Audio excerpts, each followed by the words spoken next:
एक समय की बात है।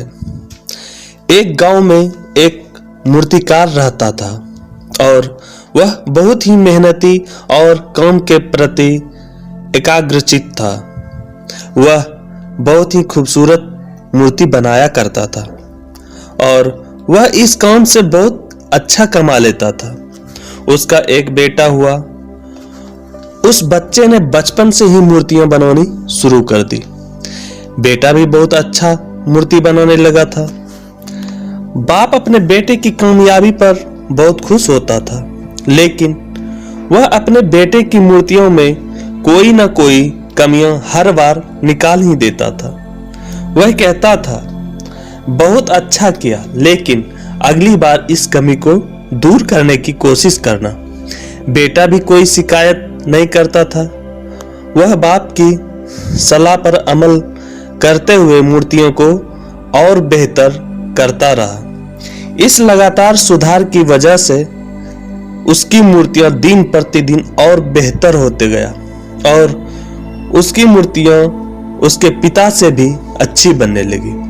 और एक समय ऐसा आ गया कि लोग बेटे की मूर्तियों को ज्यादा पैसा देकर खरीदने लगे, जबकि पिता की मूर्तियां उसके पहले वाले कीमत पर ही बिकती रही। पिता अब भी बेटे की मूर्तियों में कमियां निकाल ही देता था, लेकिन फिर भी अपने मूर्तियों में सुधार बेटा लाता गया। एक समय ऐसा भी आया कि बेटे के सब्र ने जवाब दे दिया और बाप जब कमियां निकाल रहा था तो बेटा बोला, आप तो ऐसे कहते हैं कि जैसे आप बहुत बड़े मूर्तिकार हैं। अगर आपको इतनी ही समझ होती तो आपकी मूर्तियां इतनी कम कीमत में नहीं बिकती। मुझे नहीं लगता कि आपकी सलाह लेने की हमें जरूरत है। बाप ने यह बेटे की बात सुनी तो वह अपने बेटे में कमियां निकालना और सलाह देना बंद कर दिया। कुछ महीने तो वह लड़का खुश रहा, लेकिन उसने बाद में नोटिस किया कि लोग अब उसकी मूर्तियों की तारीफ उतनी नहीं करते जितनी कि पहले करते थे और उसकी मूर्तियों का दाम भी बढ़ना बंद हो गया। शुरू में तो बेटे को समझ में नहीं आया और बाद में वह अपने बाप के पास गया और उसे समस्या के बारे में बताया। फिर बाप ने बेटे की बात बहुत शांति से सुना, जैसे कि उसे पहले से ही पता हो कि ऐसा भी होने वाला है। बाप ने कहा बेटा से, आज से कई साल पहले मैं भी इस हालत से गुजर चुका हूं। बेटे ने बोला कि आपने मुझे पहले क्यों नहीं समझाया। बाप ने जवाब दिया कि तुम समझना नहीं चाहते थे।